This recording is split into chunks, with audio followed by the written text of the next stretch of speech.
Jeg hedder Mette, og jeg læser på CBS. Og så er jeg frivillig i fodboldklubben Fremad Valby. Jeg hedder Mohammed Rias og arbejder for IBM som associate partner.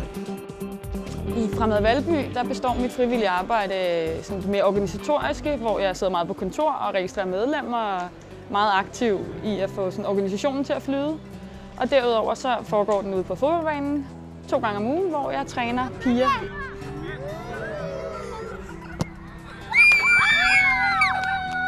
Møder kandidater, som er interesserede i et job og ser deres CV'er, så er det helt tydeligt at se, at folk, som er engageret i frivilligt arbejde, om det er i en sportsklub eller et politisk parti eller andet, så kan jeg mærke en energi og et drive i dem.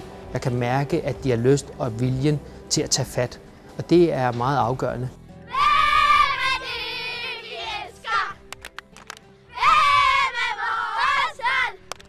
Et af de frivillige projekter, jeg har været med i, det er at etablere et fodboldhold for unge drenge med anden etnisk baggrund. Og det har været virkelig givetigt for mig i min videre karriere. Jeg vil nok ikke kunne have opnået de resultater, hvis ikke jeg havde haft den ballast med igennem mine frivillige opgaver.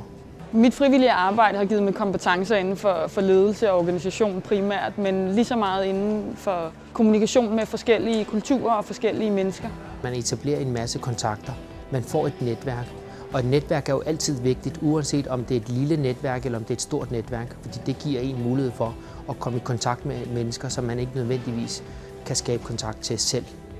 Jeg laver frivillig arbejde, selvfølgelig fordi jeg tror på, at det kan give mig noget på længere sigt karrieremæssigt. Men jeg gør det også, fordi jeg føler, at jeg kan være noget for nogle mennesker. Blot chili. Yes! Karrieremæssigt er jeg slet ikke i tvivl om, at de kompetencer, som jeg har tilegnet mig via mit frivillige arbejde, er en god indgangsvinkel til rigtig mange forskellige virksomheder. 2080. Ej, det kan jeg.